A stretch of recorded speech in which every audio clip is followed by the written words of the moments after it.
All right, I think that's enough of that. All right, everybody, welcome to the Gospel of Comics. I'm your host, the Church of Failure. With me, as always, is the co-host Eric McCartney. What is up, everybody? That was his guitar music you heard there in the intro. It's also his guitar music in the outro and the original intro that we'll probably go back to. I just ran across that track today and figure I'd play a little bit of it for you guys. We may finish it out near the end of the show, but anyway, how you doing tonight, Eric? Feeling any better? I'm feeling a lot better. I actually get to drink beer for tonight's show. You mean you get a little sliver of happiness? What the hell, man? Right? That's not in your contract. I mean, it's not beer. It's water mixed with sadness. Oh, okay. That's allowed in the contract. Absolutely. Okay. It's a sadness and tonic. Okay. Yeah, that's fine. Mix in a little vermouth so the sadness lingers, and you got it down. Perfect drink. Yeah, but with a wedge of lemon instead of lime. Right, and no salt. Correct. Shaken, not stirring, everybody, like the original Bond, the misogynistic one. Alright, so tonight we have a slightly delayed scheduled storyline showdown. Little couple of scheduling issues popping up here and there, but I think we got it back on track. We will be doing the Death of Wolverine versus Serenity Leaves on the Wind, which is the third volume of the Serenity comic series based on the Firefly show, from what I understand. This was Ayrton's choice, so we're going to start with it, and I'm going to let him kind of give a little bit of the backstory for those of you who might not be familiar with Firefly or Serenity, the movie. Yeah, so the quick is I'm going to let Ayrton show do Firefly. that. Okay, go ahead. You were roboting for a second. Go ahead. Of course. So Firefly is basically a outer space western where you have the all of Earth leaving our planet because it got used up and went and terraformed a whole new system of planets. And then you have the core central planets where all the money and power was to decide on to unify everybody. And there was a group of those people that disagreed, called the Resistance, or also the Browncoats. And they end up losing, and then we pick up with our main character, Malcolm Reynolds, and his ship, Serenity, and his crew of misfits, basically. And the whole show is basically them trying to avoid the government called the Alliance because they have two fugitives from the law, a brother and sister. The brother is a genius doctor and surgeon, and the sister is a crazy person who was experimented on by the government. That's basically the show. Now, Serenity, the movie, well, I should say the show, Oh, it come didn't on, even man. actually last an entire. And in what? The roboting is killing me. It's killing my soul. Uh-huh. It's intermittent. Like All right, one sec. you'll get a couple of good string sentences going, and then it'll just take you right out, just wham, right in the face. All right, give me one sec. No problem. Take your time. Anyway, yes, this is based on the TV show and the movies, Serenity and Firefly, respectively. The show was Firefly. The movie was Serenity. All right, how's that? I mean, you're coming through fine for now. We'll see if it was your connection or your headphones. If it was the connections, you can go back to the other headphones because they sounded better. But these aren't bad. So we'll see where it goes from here. Anyway, go ahead. All right. So Nope. You're still roboting. It's not even a little bit better now. Okay. Jesus Christ. Okay. Do you want to? I don't know. You want to fiddle with your connection for a minute, see if you can figure out what's going on. I'll jump into explaining what happened in this particular book for real quick before we get to talking about it. Yeah, so, get working. All right. Sorry, guys, for the technical difficulties.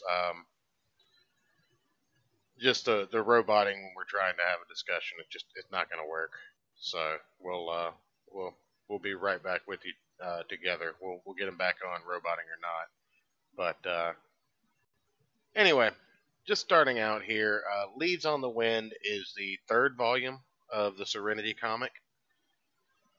The two previous volumes, Better Days, I believe, was the first one, was not written by Joss Whedon.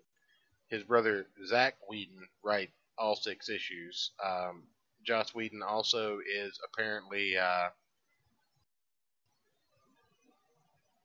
the creator and showrunner for Buffy the Vampire Slayer, if I'm not mistaken. So that it kind of explains something that we'll get into a little bit later on. But it came out in 2014, and essentially it's your typical kind of heist story. The first thing that really happens is there's a pregnancy on the ship, and the whole crew gathers around for the birth of a baby girl named Emma. Once Emma is born, shit goes down, basically, and they have to take her to a hospital because of some internal bleeding, and Emma is captured by the Alliance, if I'm not mistaken. How's that? Much better. Much, much better. Okay. Alright, I just got to where the Alliance screwed over Emma's mother, so... Yes, Zoe would be the character. Right. Now, it should be noted, this takes place right after the Serenity movie. This particular volume. The reason they're being... Yes. Okay. Is kind of the timeline. So they're being hunted by the Alliance because they discovered that they basically committed mass genocide on 3 million people on a planet that they kept hidden away, and they released it to all of the planets in the system. 30 million, and so wasn't it? Was it 30? I believe it was 30 million, yes. Okay. I skimmed back through it just quickly before the show. I just read it for the first time today, so I do believe it was 30 million. I'll verify that, but go ahead, keep going. Okay. Yeah, so they released this information to the entire system, and that upset the Alliance very greatly. So Uh, they were tipped off, and the rest of them had to flee while Zoe was captured and interrogated into trying to give up where they went off to. Right. So they promise they're going to get her back, and she eventually recovers and ends up on a prison planet, right? Because in this universe Yes. there are prison planets. Like once apparently in every sci-fi creator's mind, once we make it out of actual Earth. yeah, once we make it out of the atmosphere, everything's just going to kind of open up to us like Star Wars. Yeah. Well, in their defense, they did explain it as saying the planet was too close to a sun and was too hot to terraform, so they decided to use it as a prison. No, I understand that, but I mean the entire galaxy is apparently already like mapped out and all that good stuff. Like how many millions of years has it been? Well, well, that's actually in the show. They actually went through and terraformed each planet for specific purposes. Oh, did they? Okay. Yeah. Okay, so that's acceptable then.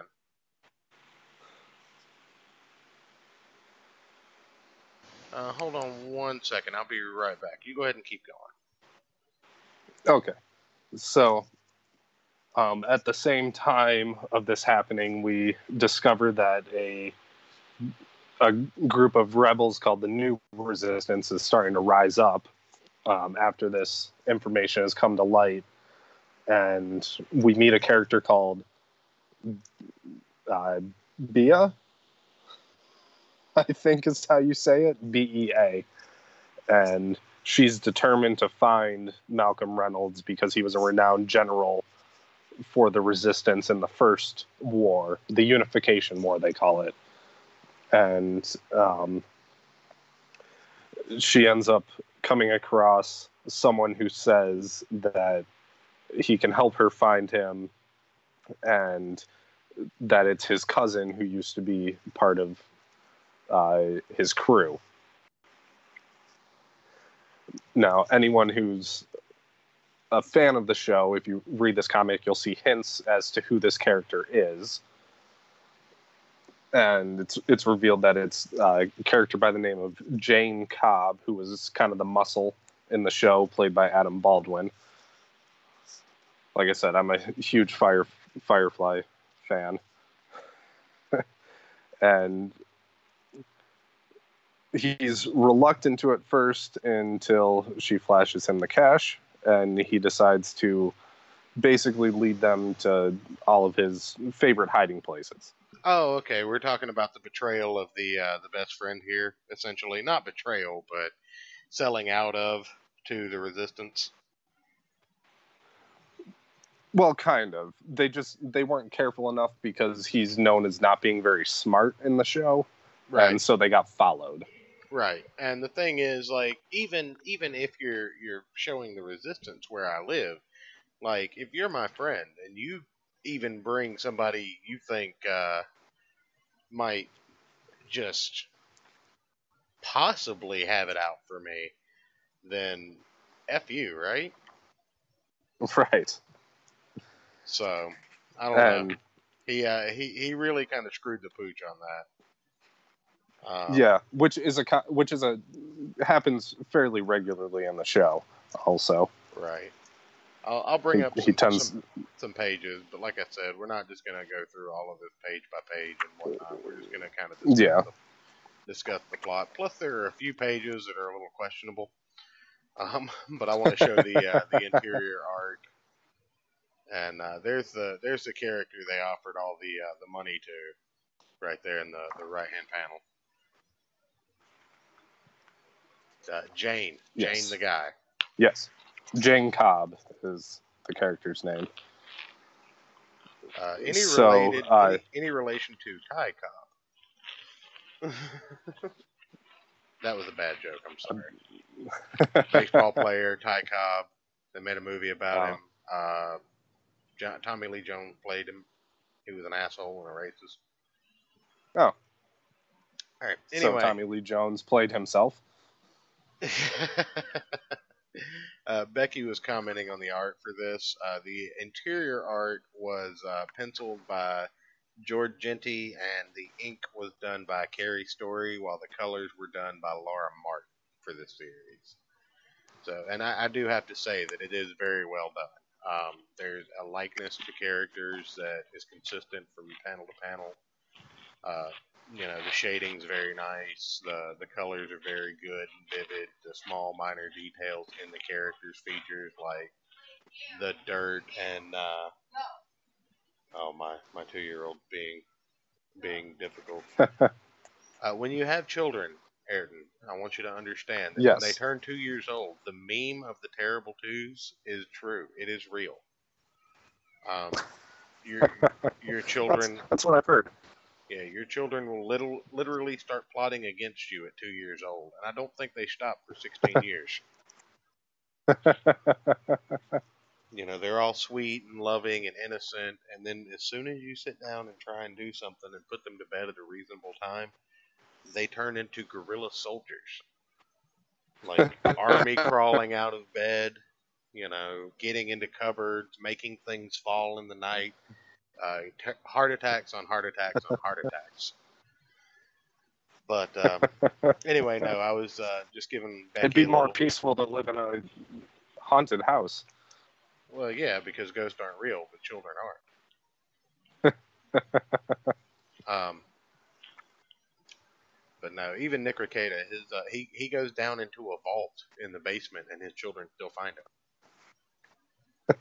Rumor has it he works out of a shipping container, and they find him there too. So, I mean, they're crafty little people. But anyway, I think crisis is averted for the moment. All right. So yeah, the art is pretty fantastic. I just kind of wanted to give Becky a rundown on that. A lot of these comics that I've seen that are modeled after TV shows have really good art, and they have to have at least consistent artwork. I think back to some of the old Power Ranger comics that I used to read, and man, those things they're god awful. But the ones they have nowadays are very very good with keeping up with character likenesses and whatnot.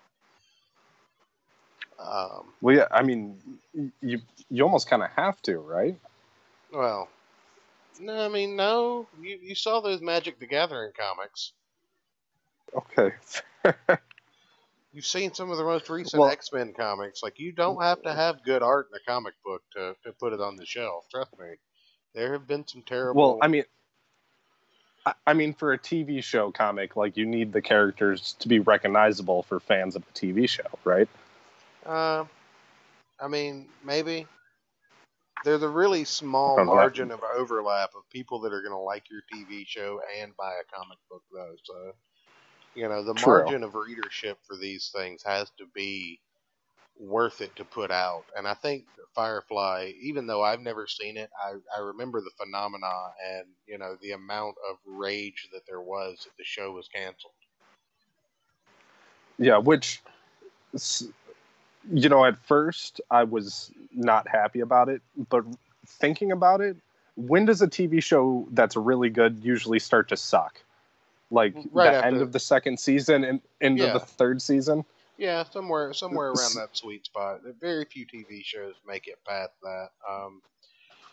So, I mean, it's almost really a good thing that it got canceled when it did, because they didn't have time to fuck it up.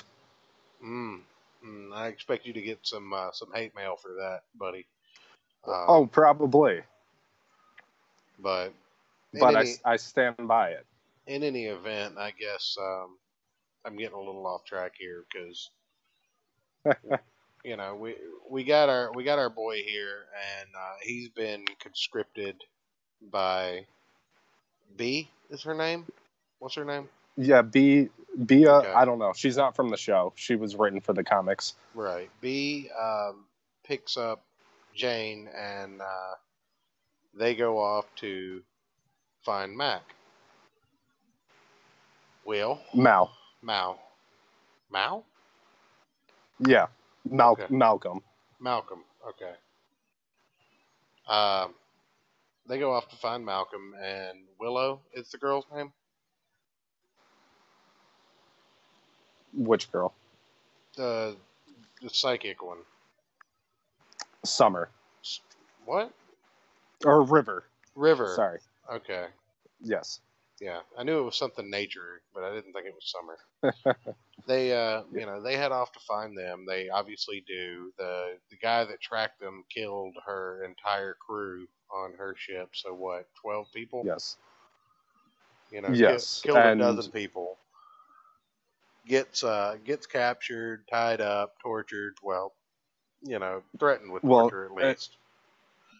And this is one of the things that this book does a lot of. So this guy that tracks him, he's actually a bounty hunter who was in the last episode, who tracked them down and almost killed all of them. Okay. So that's who this guy is. They get a little bit of comeuppance on him because once he finds his way onto the ship, he fucks with a few things, but eventually gets captured. Yes, by Kaylee the mechanic. And now this is another callback. In that episode, she was the first one that he kind of captured. And it's actually pretty intense because he basically threatens to rape her if she starts to scream or make any noise and alert anybody after he ties her up. That's definitely not acceptable in today's day and age. No. But so it's kind of nice that she got the jump on him and smacked him in the face with a monkey wrench. Yeah. We prefer the term mammal crescent. You mean primate crescent? Sure. Just not monkey. Monkey's offensive.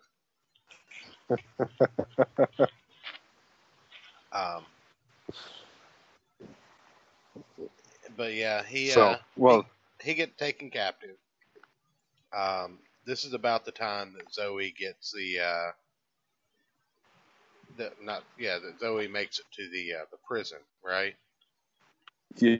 Let's see. Where is he? No, he hasn't been taken captive at that point. This kind of brings us into chapter 3, though, so I'll pull it up with the scene of River kind of jumping backwards in her mind. She'd gone into some kind of trance to try and remember some of the awful things that they wiped out of her memory. Because what's her story? What's the story here of River? So she was a childhood genius and got quote unquote accepted into an advanced academy through the Alliance. Right. Come to find out, they were basically experimenting on her and basically turning her into a weapon, which you see in the Serenity movie. She was designed specifically to kill the Reavers, who are cannibals, caused by the Alliance's other experiments. Oh no! Don't glaze over Reavers and cannibals. Talk to me about those. That's interesting. I didn't see any of those in this book, and that upsets me. They were mentioned. They were mentioned briefly. So that's not what I want. I want to see them eating people and getting mass killed on a massive scale. Yeah, well, so on the planet Miranda, and so this is from Serenity, the movie. Right. The Alliance decide to do an experiment and release a drug that would pacify people. Basically make them just kind of like either go to work, do their jobs, go home, not so they wouldn't have a rebellion again like they did during the war. Mm-hmm. And so one of two things would happen if you were exposed to this drug. Either you would get so passive to the point that you would just sit and just die, mm-hmm.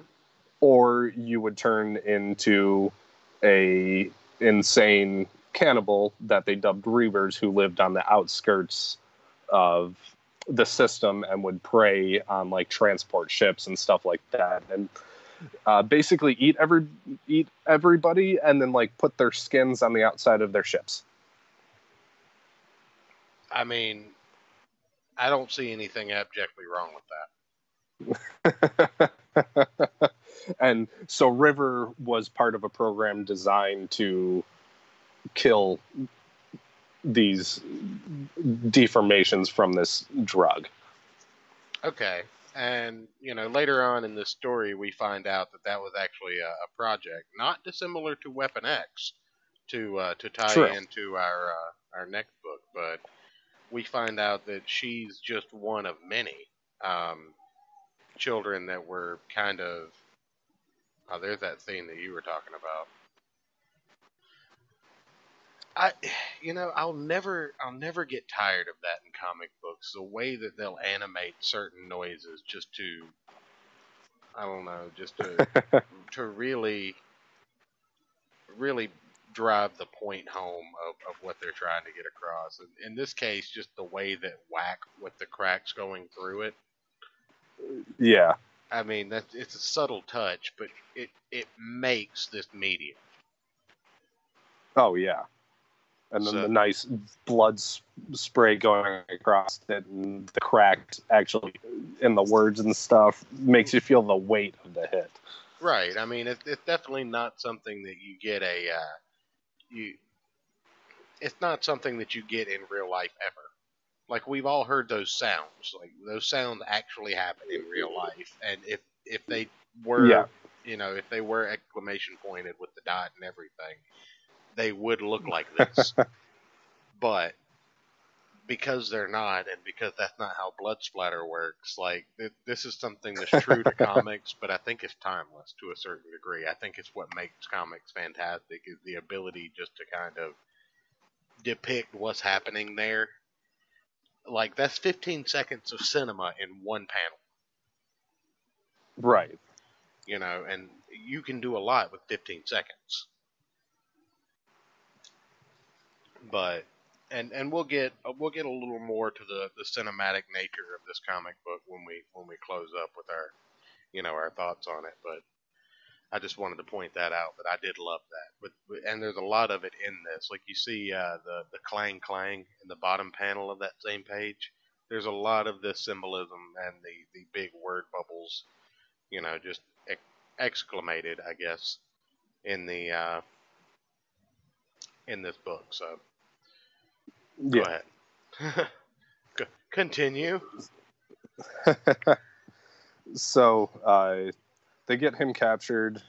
River comes out of her trance coma thing, and basically is like, yeah, there's more like me, and we need to save them. And Mal's not totally on board, because that means they would have to fly basically into the lion's den, and she's like, yes, but how nice would it be to have 10 of me on this ship instead of just one? And he's like, okay, fair enough. But we're going to get Zoe first. Oh, wait, no, he was going to say we're going to go get Zoe, and then, yeah, it was 30 million. 30 million approximate casualty on Miranda, by the way. Oh, okay. Took a little digging, but I did find that. Yeah, I know it's said somewhere at the beginning of the book. But yeah, he did say that, he would help her try and free these people. So they get sidetracked, and they start going that way. Well, first he goes to track down somebody, and again, this is another callback. This is a callback to the Serenity movie, right? And this guy, I don't actually remember his name, but so in the movie he was another agent, not a bounty hunter like the previous one, but he was a Alliance agent sent to stop them. And during the movie, him and Malcolm have this huge elongated fight scene while they're arguing about philosophy. It's very, very good. You would have to see it. I could not do it justice trying to explain it.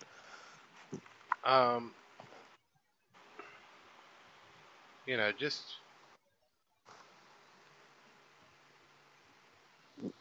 I can't find where they say his name for the first time, and I was actually giving this book a lot of credit for introducing the main cast early on. Mm-hmm. but I cannot find where they named this guy. I'm actually not sure if they even named him in the movie. Yeah, well, I honestly can't remember. I'm gonna look it up. is he recognizable? Yes. Yeah, I Okay, knew exactly who he was as soon as, that turning his head shot. right. Well, So, once they pick him up, I mean, it's pretty much smooth sailing to the hideout where all of these weapon people are stored. But you kind of get a feel for exactly how many there are because of just the sheer fact that she's surrounded by these guys in this shot, and these are all apparently finished versions of what River is. yes. Because in the show, her brother Simon, the medic, rescued her from this program before they could complete it. Right. So, long story short, there's a little bit of action. They fight their way out. They blow the place up, and then they go to free Zoe. They take one operative with them, I believe, to dig the information out of him where Zoe is. Right. That's the way Yes. that went down. Yeah, they take he's a general, I believe, based Right. off his uniform. And they get the information of where he is with the fact that River is a psychic, and they managed to rescue one of the girls that was like River. There's a really cute scene at the end where they give her some clothes and a wig, and then they mention that someone used to be a prostitute. That would be Anara, the Malcolm's girlfriend. Oh, she actually was a prostitute? Yes. Man, that's a beta move. They called them companions, and it there was a different twist on it, like in the world of the show. It was kind of like actually a high class, like prominent job to have, like in the culture of this show. Yeah, that's because the show is such a beta show.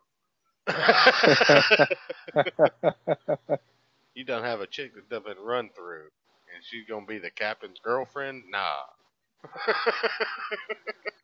That's what Drexel would say. She would.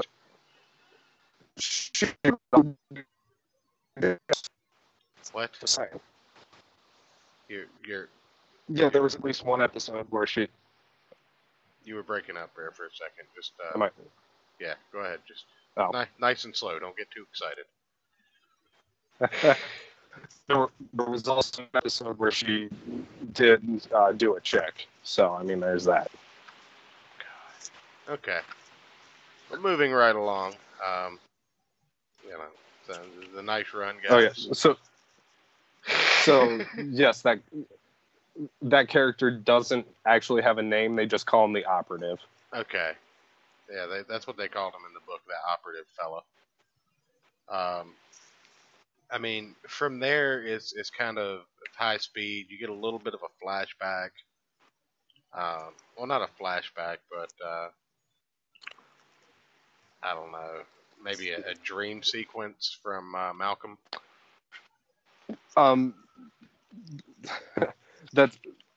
It's basically it's showing parallels between things that had happened in the past in different episodes of the show, and him using those previous shenanigans, basically, that pulled out of trouble, but twisting it right into this different light, because that's kind of part of his character. Is he's always ready for trouble, no matter what. Right. So he always has a plan B, C, so on and so forth. Yeah. So that's kind of what they're showing, is different things that happen in the show and how he's using those things that worked in the past again, basically, to his advantage. Right. Well, the rest of it's pretty much by the numbers, and I think that's what I'll get into at the beginning. They get the information for the prison planet. They basically get there right there overnight. The girl that they brought with them is tied down and being tranquilized because she keeps waking up screaming, and they tell the doctor or the therapist or whoever it is to help The her remember. doctor. Yeah, to help her remember who she is, and then. And essentially, the next time you see this character, she's fine. Not fine, but she's starting to recover already. Like there's no build up to that. Yeah. There's no on screen shots of him Wh- talking to her or anything like that. Well, so the doctor is River's brother, and he helped her recover. So he's already done it once. So it's not that much of a stretch to that he would be able to do it much more quickly this time with somebody else. I'm saying they missed an opportunity to someone like myself who wasn't into the TV show or the movie, True.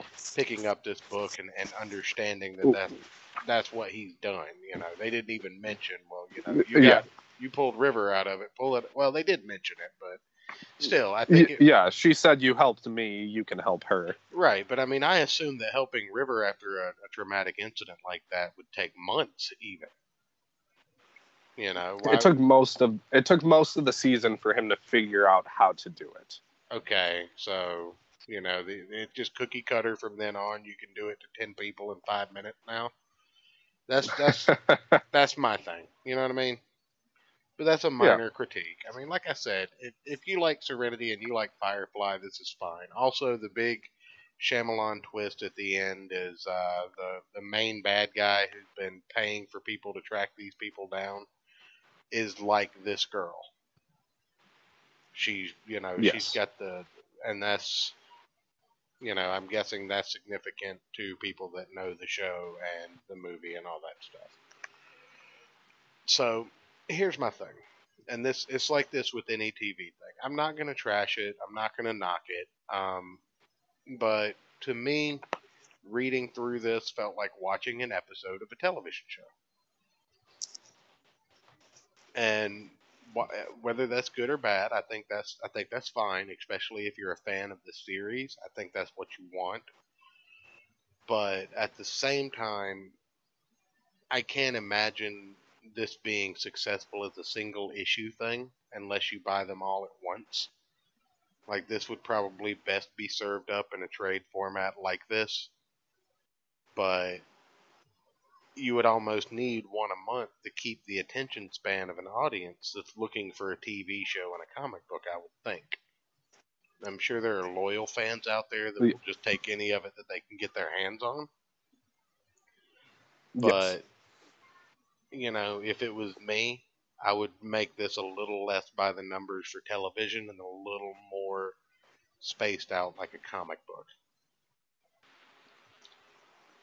Yeah, and I would have to agree with you if you're not a fan of Firefly, probably not a wise idea to pick this up and try and read it. No, I would definitely suggest starting at the beginning at least, because going into this, while they did a really good job of giving you the personality and the names of the main cast and crew, it's kind of like watching episode number 3 or 4 of a television show without seeing the ones before it or knowing who any of the characters are. Right. So you have no idea why they're on the run. You have no idea, but again, with the same quality, you start off the comic book with the main cast and crew together. They pick up a couple of people, they lose a couple of people along the way, but by the end of it, you have pretty much the same amount of people with 1 or 2 new people introduced as ongoing characters, and everything except the one overarching major conflict is completed. It's just, like I said, it's very episodic. Yeah. It takes the pieces out of the toy box, it plays with them for about 45 minutes to an hour, and then it puts them back in the toy box. and it tells you what it's going to play with them for next week. I almost expected in the next volume at the end of this trade. Right. But find out what happens next week. Like I said, at 10:30, 9:30 Central. As an adaptation of a property, it's fine. It's more than fine. If you're a fan of Serenity or Firefly, definitely pick it up, give it a read. You'll enjoy all the callbacks. You know, the art style's really good. The characters are very recognizable. I never had a problem figuring out who was who in this, even though some characters looked a little similar. My main complaint is, again, by the time I got done reading it, it was almost like watching an episode of a TV show. Like, I can tell you what it was like to watch an episode of Firefly. My other critiques is, in the space cowboy genre, it's really hard to do something that Cowboy Bebop hasn't done. It's really hard to do something that the Chronicles of Riddick didn't do. You know, so I got a lot of that from here, and even though I didn't know that Joss Whedon was behind this, even though I didn't know that Buffy the Vampire Slayer was also created by Joss Whedon, reading this comic book, I got a very strong Buffy vibe from it, and I think that's a little, I don't know, I think that's a little by the numbers to me. But again, this is apparently written not by Joss Whedon, but by what's his name here? Zach Whedon. Right, Zach Whedon. Though the story, the characters were created by Joss Whedon, so the fact that I see those characters in these characters, it may speak to his creative thresholds, or just the by the numbers feeling of this whole story. Again, yeah, which I mean is kind of his writing style. Right. I mean, it's not terrible. Like I said, I'm sure if you're a fan of the show or the movie, you'd appreciate it more. Which is why I'm not just gonna basically say, well, this is not good. It's fine. I mean, I was interested. There were certain things that happened, but there were the characters that I was interested in. I didn't get enough story into, and it just wasn't enough for me as a non-fan to be interested in coming back. Does that make sense? Yeah, that definitely makes sense. So, love meat. Right. Well, I mean, what are you gonna do? To me, like I said, it wasn't bad. It wasn't my cup of tea in that particular instance. They felt like they were mysterious and had a shady becoming comic books after the fact to live on, unless they help the comic book industry stay alive a little bit. And this was the first time I even knew Serenity had comic book. I don't know. What were your overall thoughts looking back on it? You've read it before. Yeah, I mean, I still really enjoyed it, but again, being a pretty big fan of the show, I have it all on DVD and I've watched it numerous times. Right. I find it really fun, and they're fun characters that are very enjoyable and kind of draw you in with the way they interact throughout the show. So being able to see kind of more of what they got up to, especially after kind of the definitive but open ending we got at the end of Serenity, like it was kind of like the way the movie ended was kind of like, okay, yeah, this is the end, we're done, but it still kind of left it open, like, okay, we just told the entire universe that the government killed 30 million an people. entire planet. Yeah, so you kind of sit there wondering, like, okay, well, what's going to happen with, what's going to be the fallout to something like this? So being able to kind of see a little bit of kind of the chaos that a revelation like that realistically would stir in a population, I've still enjoyed it. Yeah, I mean, like I said, I'll give you that. If I had any investment in the actual show itself or the movie, I would probably enjoy it a lot more. But again, it's not something that I ever really cared to look into. And like I said, I got burned on TV shows that they got canceled too early on something called Kingdom Hospital.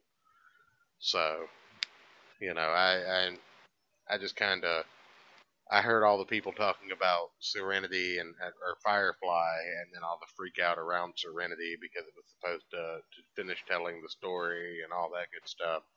And then I find out there are even comic books of it, and I'm like, good lord, how loud are these people talking about they wanted more content? Well, loud enough that they were able to get funding to make a movie. Right, and a comic apparently. Yeah.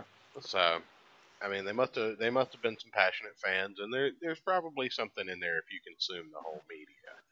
But why don't Yeah. we? Why Oh, don't? they're still passionate. Yeah. Every con you go to, you'll see people cosplaying as these characters or wearing the T-shirts. And we even have like our own lingo that comes from the show that we understand. It's really bad. I just want to take a minute and reflect on the fact that there was a time when speaking Klingon would basically get you a permanent virgin card. Right? And look how far we've come as a society that we accept you people. Hey, I'll admit it.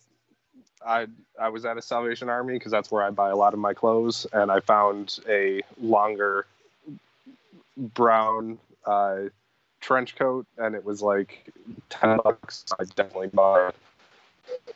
I bet you did. I'm And I still have it to this day, and I still wear it in the winter because it's warm as fuck. probably got some patches So and buttons on there. I don't actually. I almost did, but I think I do have the patch. I just haven't put it on yet. Got a trilby hat with a little feather in it because you think it's a fedora. Messenger bag with the Serenity logo on it. I do not have those. Anyway, you want to go ahead and get into the second book, the better book, if you will.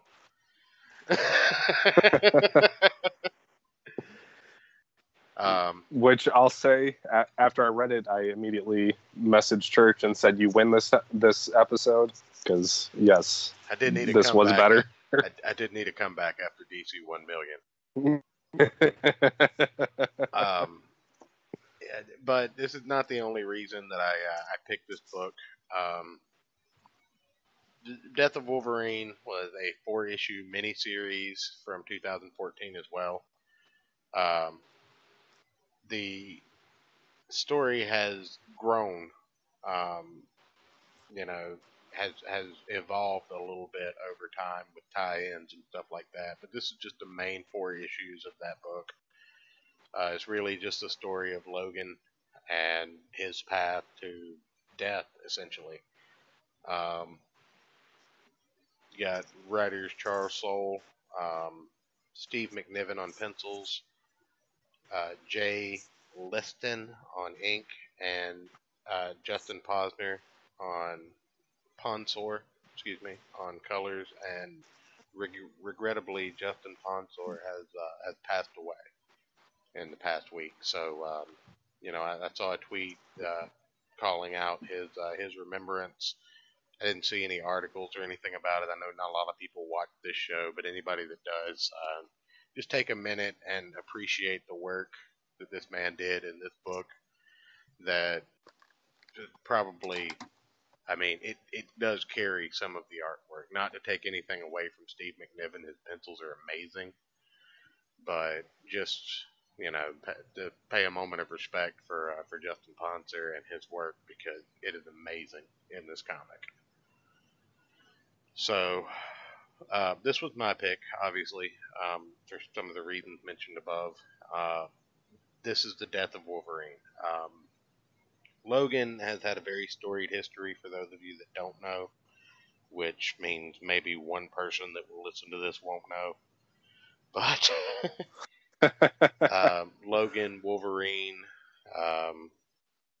whatever you call him, Weapon X, has had a very storied history. James Howlett.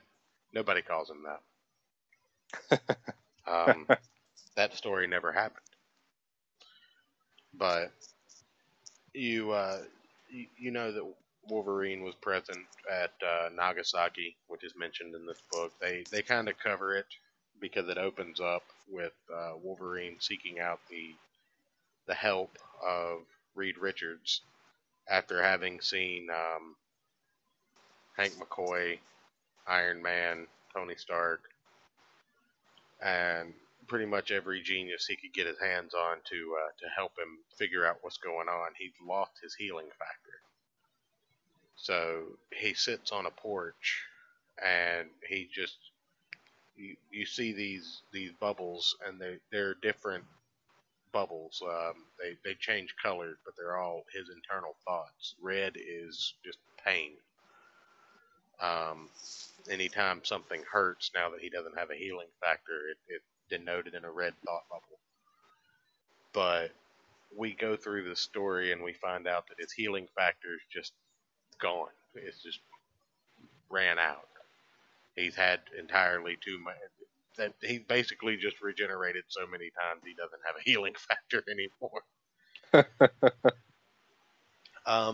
I'm not sure exactly what the pretext of this story is. I didn't read the prequel of it, but let's see. Apparently, a virus from the microverse called Wolverine's healing factor to burn out and stop working, according to Wikipedia. So essentially, there's a bounty for Wolverine, and we don't know who put it out. But it takes Wolverine through a 4-issue story where he's just kind of reflecting on his life and the things that he's done, and stating that he no longer wants to live forever. He no longer wants to be immortal. He never really did, but he had accepted it. And he laments on the fact that he just wants to live one life. And this book takes him to encounter several people from his past. Viper being one of the first that he encounters, is somebody who's actually Nuke. Nuke is one of the first ones he encounters. Which I love that, by the way. Yeah, Nuke hurts him a little bit. He hurt Nuke a lot, but Reed Richards explains to him that his healing factors burn out, and that he just needs some time to figure out what it is. But people start coming after him, and Nuke is one of the first ones. But after a little bit of back and forth, he finally gets the better of old Nuke, because he's the Wolverine, and he does it without using his claws, which I think is pretty interesting. I mean, he has been described as being able to perform a Olympic level gymnastics routine while beating 4 chess computers in his head. Yeah. So. Or something to that effect. Yeah. Well, I mean, he's just that old. He's done it that many times. Like, he fought in World War II. He was. The theory is that he's hundreds and hundreds of years old. Yeah. Not quite 1,000, not quite apocalypse age, but probably 200-300 years old, easy. So, but I would think that when his healing factor gave out, but the way it works, I guess, is replacing his cells rather than, keeping them replenished. So, yeah. Comic books. But after he puts a herd out on Nuke, he basically lets everybody know, if you come at me, I'm going to kill you. Like, I'm tired of being hunted. I'm not a prize. And, after they're back and forth, he eventually finds Viper and Sabretooth. And Which at first, when Nuke had mentioned Madripoor, I thought it was going to be Tiger. I thought of David from like the night. I thought it would be David Banner, or Bruce Banner rather. I thought it would be the Hulk, like Mr. Fix-It. Huh? Yeah. Well, I mean, back in the '90s Wolverine comics, Tiger was one of the crime lords he helped get to power, and she was pretty involved in quite a few of the storylines from back then. Bruce Banner ran off to Madripoor to hide when he had been assumed dead at one point. Yeah. And they always go to Madripoor. Like, I don't know what it is in the Marvel Universe, but apparently everything happens in New York, and when you need to hide out, you go to Madripoor. But anyway, you get a little back and forth between Sabretooth and Wolverine for old time's sake, and then Viper runs off, and Yuriko comes in, Wolverine's ex-wife from Japan, Lady Deathstrike. And Lady Deathstrike basically decides to turn Logan over for both of their heads, because apparently there's a price out on both of them. And then Kitty Pryde comes in and basically threatens to kill Deathstrike. So there's a lot that happens in this particular issue. But which I loved how she phased into her hand and then went tangible and like just blew it apart. Right. That was fantastic. Right. It's amazing artwork in this. And again, it's the colors and the vividness of it that really bring it home. First off, but I do think you miss the threat from the original scene. She doesn't just blow her hand off until issue 3. Oh, okay. Yeah, it's let's see here. I know. I ate up. I was just so engrossed in it. I read through it. It's probably one of the fastest books I've read through, just because I was so engrossed in it. Right. Well, it moved very quickly. Like you see her with her hand through the chest in issue 2, and then in the beginning of issue 3, they begin to fight, and you have a shot like you were talking about here. It's on a full page spread, but I'll blow it up a little bit here. Kitty Pryde phases through her hand and then goes tangible to blow her hand off, and it is just amazing the way it. Again, this is good comics. Yes. There's no overarching political theme. There's no, pandering. There are powerful men, powerful women. There's blood, there's guts, there's gore. There's fights. There's self-reflection.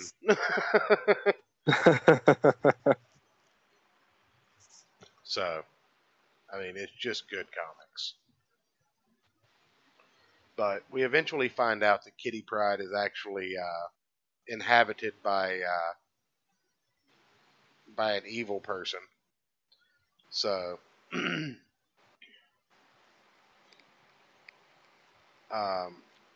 Kitty Pryde. Well, but before. Go ahead. Before you get to that, they're sitting there in Japan. They leave Madripoor, and Wolverine's reflecting on on his life and how he wishes he could. He just wants to just find some place he can sit, watch the sunset, and then just Right. Yeah. sneak himself through the head. Yeah. And he said that he wouldn't do that. He's got plans. He's got things that he's going to accomplish now that he's not immortal. But sometimes that's what he's thought about now that he doesn't have his healing factor. But he never quite gets there. But the bad guy jumps out of Kitty Pryde's body, inhabits some innocent guy, throws a mask on, because I'm not familiar with this character, but apparently that's his thing. Me either. Throws the mask on and then threatens to kill himself in that body and find a new host. Or he can give Logan 3 more regeneration syringes, and Logan can leave, and he'll release the body and find a willing host. But Logan turns the syringes down, and I believe spares the bad guy so that he can spare the innocent. Very, very hero-esque of him, because there have been times when Wolverine would have just cut through anything. But again, just to speak on the colors of this, because it was the whole reason I brought this book up, just the use of darks in these panels with the glowing of the syringes and the use of darks on the t-shirt that Logan's wearing. It's a white shirt, but the shadows are just overtaking it, and the only light coming from the glow of those syringes. Oh man. Yeah, these panels. Yeah, the shading in this is amazing. Right, just the colors, the shading, all of it. It just, like I said, the artwork's nothing to sleep on either. The Steve McNiven, though, he's just fantastic. But the scene that actually made me want to read this story this week is near the end, which we're getting close to. There was a name that was given to Logan when Kitty Pryde basically came to from his control of that, and that was Abraham Cornelius. And Abraham Cornelius is the scientist that created Wolverine and the Weapon X project. And we find out that he's got 3 more victims and a massive amount of adamantium that he's about to pour into them. And there's there's a back and forth. Wolverine's fake claws get destroyed in the altercation. I'll pull that up so you can kind of see what's going on.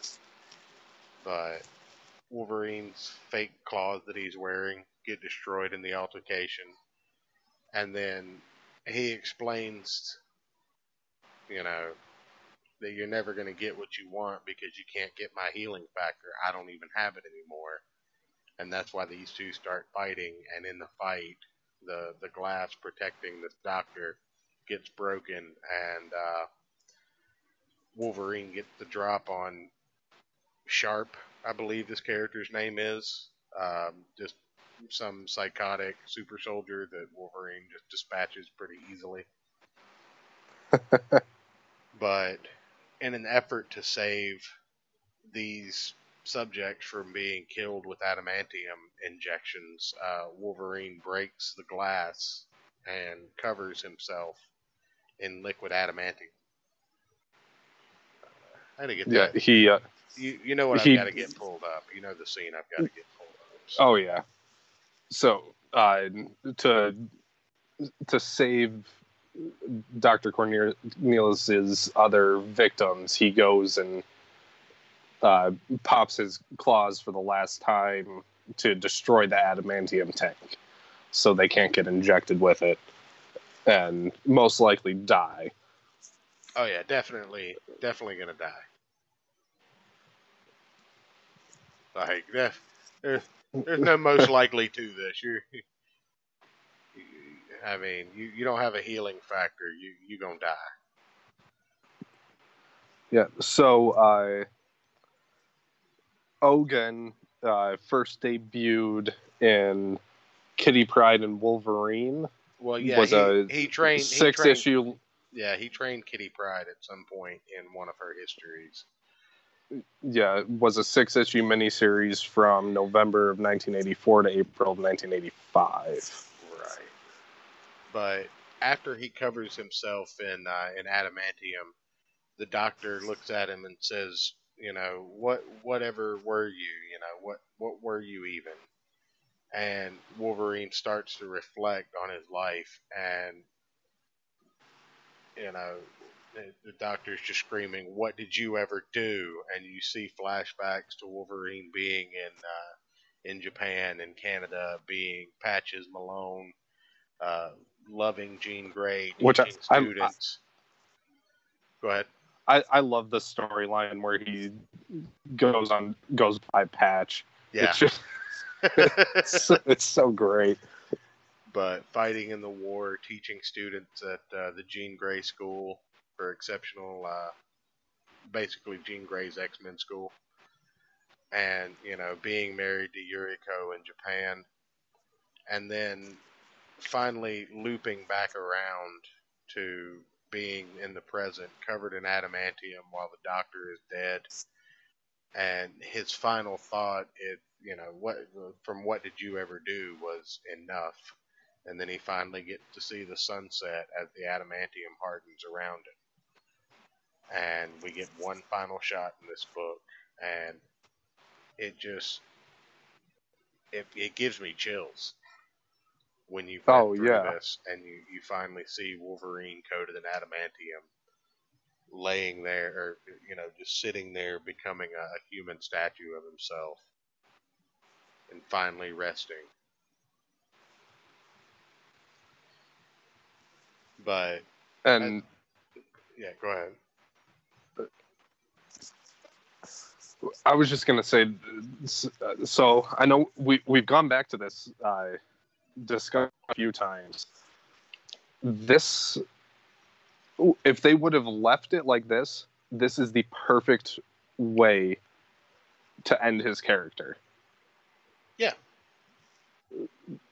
And I wish they had. Yeah. We'll see how Infinity Watch reads. Well, you know they have a Dead Man Logan series going on, right? Yeah, I know. So I mean, they got to kill him some more now that they've killed him one time. But so Wolverine is definitely the one character that I've followed since I was a kid. Even when I stopped really following comics a lot, I would still go buy all the trades of his stories just because I just love this character so much. And reading this story, it's the perfect way to end his arc, in my opinion. Oh, absolutely. I mean, it takes everything back full circle. You know, the creator of the Weapon X project dying, and Wolverine going out with him. You know, because even though Wolverine's been alive that long, I mean, he didn't have the adamantium forever. So, you know, he really became the killing machine that he is during that particular instance. So, I don't know. I really like this story. I don't know how much I'll like the tie-ins or anything like that, but you know, this to me was a very good way to send off a character. You know, it wasn't very long and drawn out. It wasn't very convoluted. You went through Wolverine's past. You talked about a couple of villains that weren't very high profile, but were part of his past. You had a few that were, but in the end, um, The guy that could never die is finally at peace with himself. And I think that's something you really shouldn't have taken away from that character. Right. It almost feels, it feels bad because from the introduction of Wolverine and the Hulk number 181, he's always been a tormented character. Um, Even in story arcs where he was in like X Force, I believe it was, with Angel and God, what's that other Phantom X. Phantom X, yeah. Yeah. And Psylocke, and they're out killing people, doing the jobs that nobody else can do. Even when Xavier sends them after dangerous mutants to put them out of their misery because there's no way they could ever integrate with human beings, which has happened. There's a scene in one X-Men comic where Wolverine carries a 6-pack of beer with him, and they track down this teenage kid who can't touch anybody without killing them. Well, he can't even be in the vicinity of people, right, of like a so much mile radius without killing them. Right, and Wolverine's the only one that can even get close to him because of the healing factor, and he knows what he's there to do, but it can't sit right with him, Yeah. So he sits down and drinks a beer with the kid, and he's like, there's a lot you're never gonna get to experience, and I'm sorry for that, and I'm sorry for what we've got to do. And you don't see it, but you know that Wolverine had to put a kid down, and you know that he's been through war. You know that he's seen bombs being dropped. He was there for Nagasaki, as it says in this comic book. And the fact that character was finally given peace, it was really nice. It was a perfect way to introduce an X-23 if you're going to. Which, again, another problem another character I don't have a problem with. I understand that Wolverine has a cloning problem. Because of the Weapon X project, so X-23 makes sense to me. The only stable clone we could make was when we mixed it with woman DNA for whatever reason. Fine, sure, whatever, science, comics. And there was also the cyborg Wolverine named Albert. I don't know about that one, nor do I want to. Thank you. It's actually kind of fun. I think that was like late. I think that was like late 90s. Fine, dig it up. We'll read it. All right. It can't be very expensive. That sounds awful. Oh, I have it. I just have to find which book it's in. No, I know, but I still have to find it and buy it. I'm a Wolverine fan. Wolverine's fine. Not my favorite X-Man, but whatever. He was my father's favorite X-Man, I'll give you that. And he was my favorite X-Man from the TV show, but in the comic books, I'd have to give it to Nightcrawler. I do enjoy Nightcrawler a lot. Nightcrawler, pretty much Nightcrawler and Mystique's whole family lineage I've enjoyed. Rogue is pretty good, even though she's adopted by Mystique. I don't know, I enjoy it. Nightcrawler's dad is badass. He's like a literal demon that teleports. Yeah. I think was he in a movie at one point? Yeah, he was in the first Class movie. Okay. Yeah, he was actually in comics as well for a little while with the Hellfire Club. Yeah. But anyway, he's interesting. I like teleporters. Anyway, sidetracked. In between the two of these, if I was just going to suggest a book for a comic fan and you haven't read it already, you should read The Death of Wolverine. It's quick. 4 issues, probably take you a half hour to read, if that. You're going to want to go back through and marvel at every piece of artwork there is. So, yeah, especially, I can't say enough about this ending shot. It's just the reflection of the sunset off the adamantium, the coloring in the background, the clouds swirling. It's just so good. Yeah. Yeah, you know, the subtlety of his claws and his hands being open and him finally just like sitting down and just relaxing to die. Yeah. Um, and, you know, the fact that his final act was a sacrifice to save 3 other people. You know, it felt right as an ending. You know, Wolverine was Yeah. always very live by the sword, die by the sword. And if you're gonna kill him off and you're gonna do it this well, don't bring him back. Yeah. At least not in this capacity. Like, you know, I know that Marvel has the multiverse. I know that the old man Logan thing happened and they brought that Logan to the world. Just stop.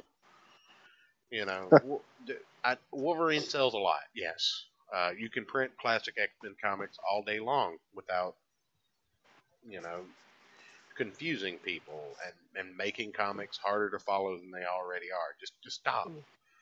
Like, how are you going to sell an ongoing Wolverine title to somebody and then have them be interested in the death of Wolverine? They know he comes back. You know, your Shyamalan twist doesn't work if it 3 years later. It it's hard to keep people invested in this stuff when you're that haphazard with it. Like when you don't care so much that you literally revive the character not what 3-4 years after this. Yeah. I mean, we're not counting Old Man Logan. We're not counting the Wolverine of X-23. You know, Logan, this Wolverine supposedly is back, or it's an alternate universe version. What the fuck ever. But it's just stop it. You know, the only thing I can say about characters dying is if they die like Steve Rogers died by becoming an old man and losing his super soldier serum, and then they bring him back. I don't know. It like either stop killing characters off just to bring them back, or kill them off and just let them stay dead. Right. You can't have your cake and This eat it too. Like you can't just keep a revolving door of death. DC did it, and they wrote an entire storyline called Blackest Night to make it right, and then they rebooted 4 more times. yeah, So it almost makes this story meaningless when you bring him back 4 years later. right, like how are you going to keep selling this book to people as an interesting story if, like I said, the person that would be interested in buying it looks at it and says, "But he's already back alive. Why would that be a thing? How did he die? He didn't die. He just went, on hiatus for 4 years." Yeah. Okay. Oh, and he has an Infinity Stone now because Infinity Gauntlet. Woo! Fuck out of here. Anyway, what'd you think about it? Like, what were your thoughts on this one? Because I threw this one at you knowing that you like Wolverine, but have you never read this before? No, I haven't actually gotten around to reading this one yet. Okay. And yeah, I loved it. Like I said, I was just engrossed in everything that was happening, and just I couldn't put it down. Right. Like And, my dog was sitting next to me yelling at me to take her out, and I'm like, hold on. well, and I think that has a lot to say about different stories because you'll hear me mention from time to time that there are books that I have to like chew through. That's the expression that I use. Yeah. And if Becky's still in the chat, I'm assuming that she's an avid reader of novels. I don't know how much you read, like just regular textbooks, not textbooks, but like novels and stuff like that, fiction or nonfiction. but Yeah, not as much anymore as I would like, but um, but like when we had to read DC 1 Million, that is a book that I would quote unquote say I had to chew through. And yeah, you get what I say when I mean that. Like it's dense. It's a lot of words. It's it like an overcooked steak. right. It's something that you just don't necessarily enjoy reading through, but you're hoping it gets better by the time you're finished. Yeah, Neither of the comics that I read for this show I had to chew through. But the difference between the Serenity comic and this is that the Serenity comic didn't really make me like it didn't grab me and make me want to know more. It left me with questions, but questions I didn't care if they got answered.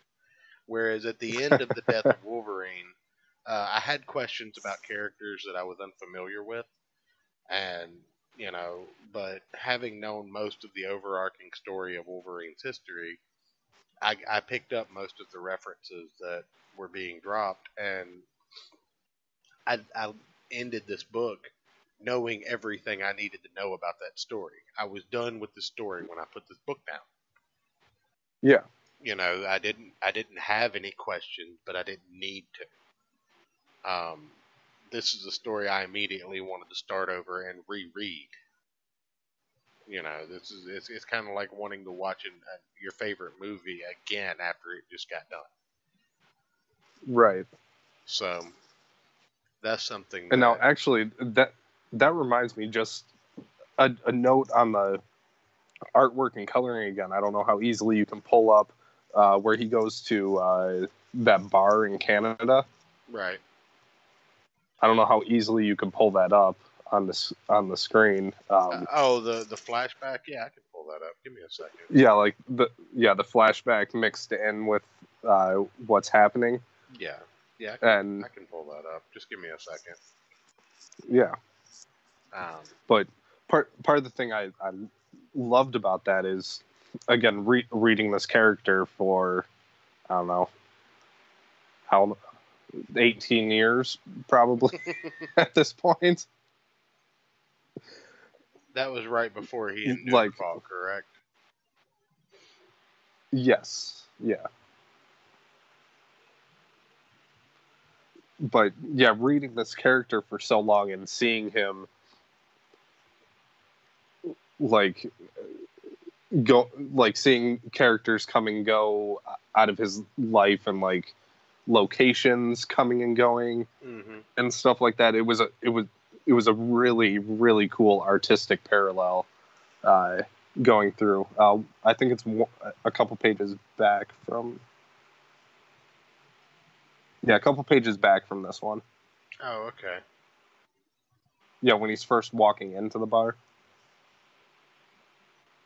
Oh, yeah. Okay. Yeah, and it just kind of shows the weight of his history, Right. or at least that's what I got out of it. Well, I mean, just the small, subtle details. I mean, at first glance, it just kind of looks like a night and day shot, but then you notice the difference in dress. You notice the radio where the TV was, even though it's Hmm. the same pub. Just the small, subtle differences that that the cash register switching, stuff like that. Yeah, the the background coloring. Right. Well, I mean, obviously it's in sepia tone. The whole image is. Wow. Yeah, but still, it's a nice. Yeah. It gives you the feeling like, oh, okay, this is Yeah. No, I you know agree. 80 years ago, And then the fact that he goes in and asks for a bottle of whiskey, a couple of clean rags, and to be left the fuck alone. and no, a bottle of whiskey, a couple of clean rags, no glass, and your telephone. Right. I believe is what he says. Oh, so it's gonna be one of those days, huh? That and the fact that the bartender just like, all right, here you go. Like, didn't. He's like, sounds like no questions. Sounds like a solid afternoon coming up.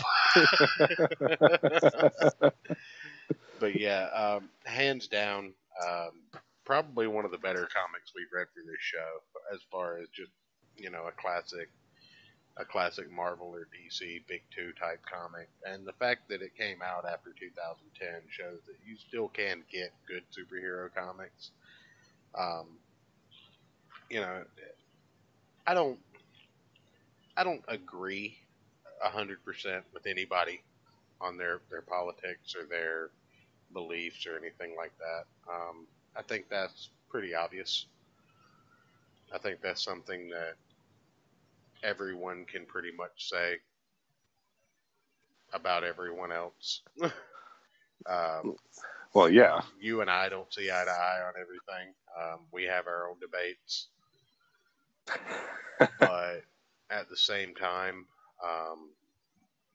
while we have our own debates, while we have our disagreements, I can respect that you're a fantastic guitarist.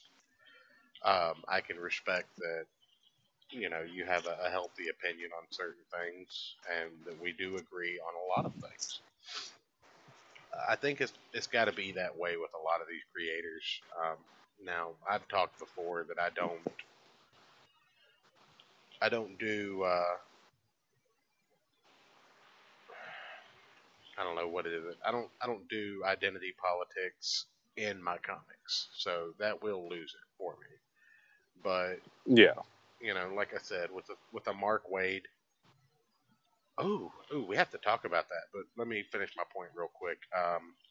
With a Mark Waid, I don't hold irredeemable against what Mark Waid did to your boy Zach with this, tortious interference case. Mm-hmm. But on that note, there's a unsubstantiated. I don't have any proof yet, but there's a rumor mill going around on Twitter that Mark Waid ghost wrote a large portion of his resume.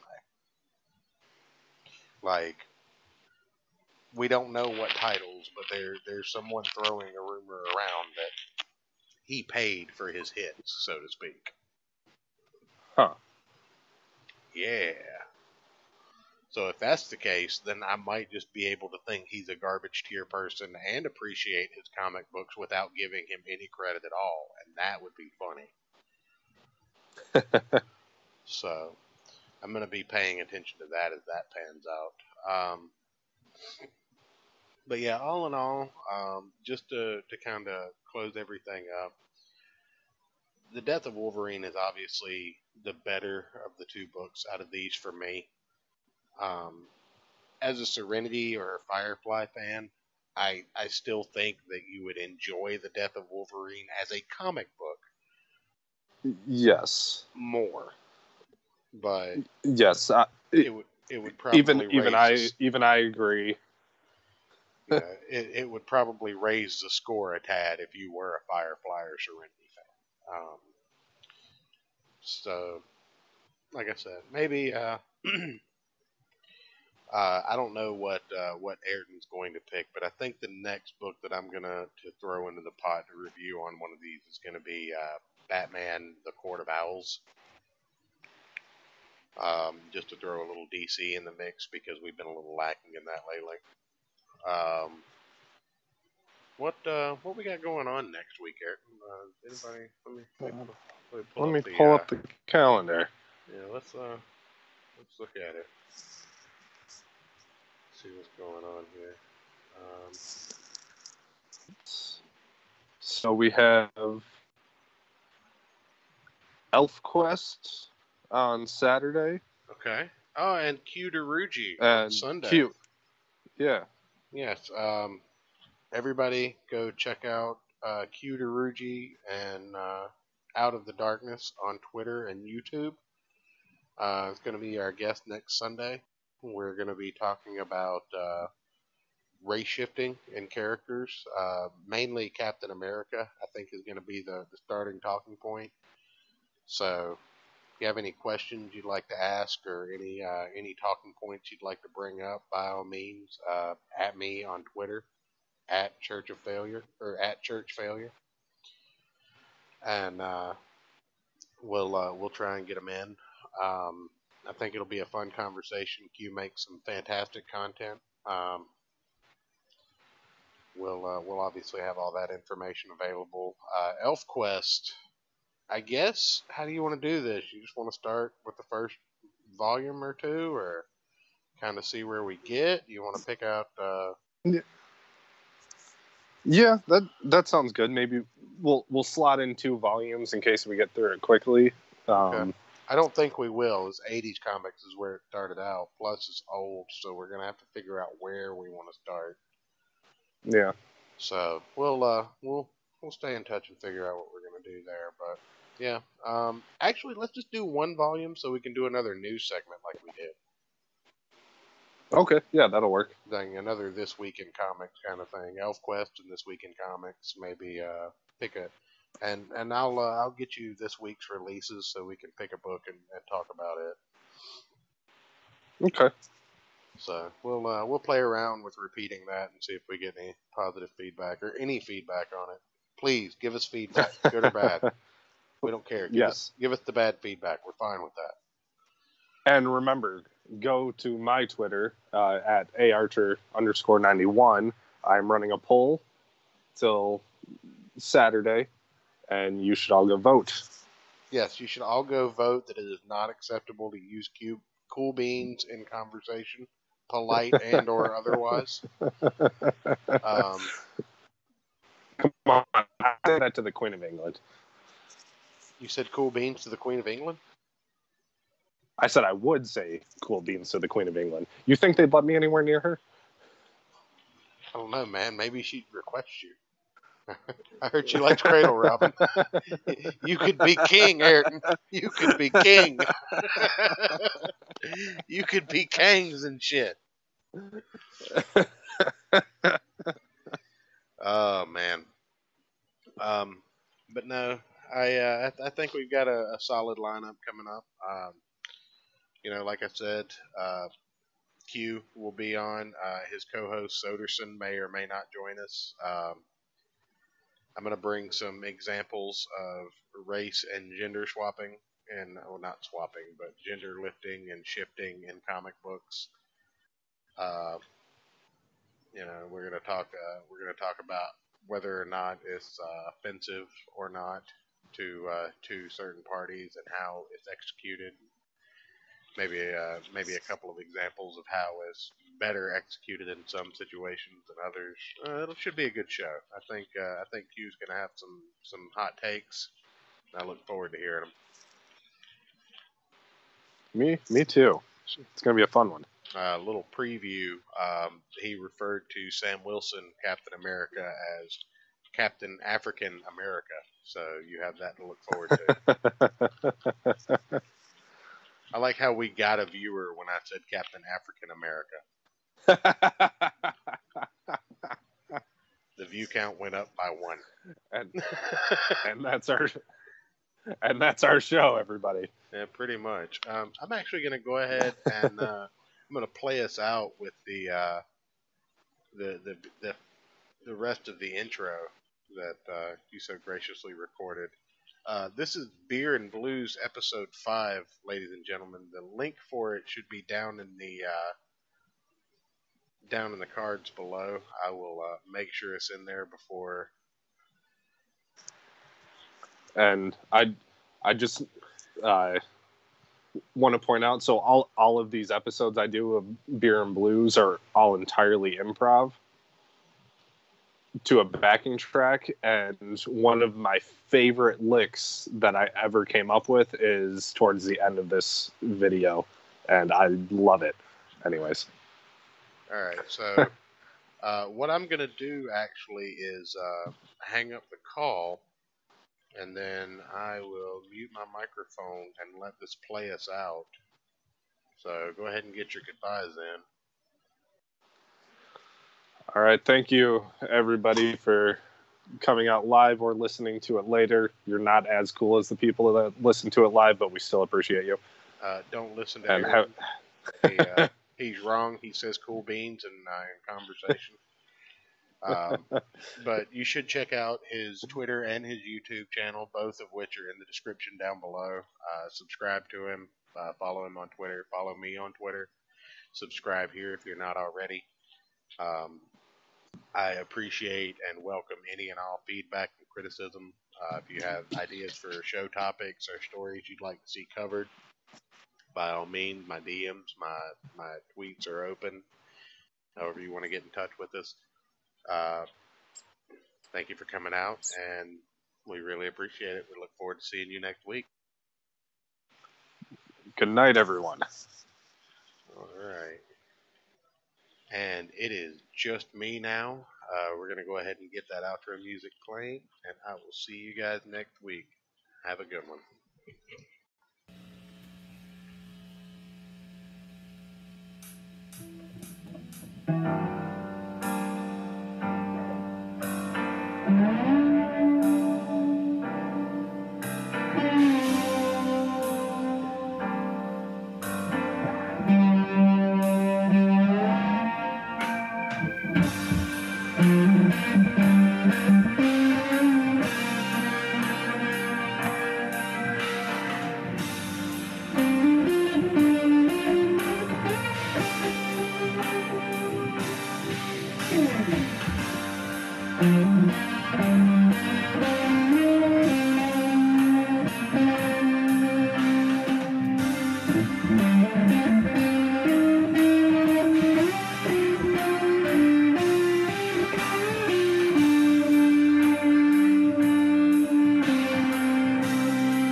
Mm-hmm.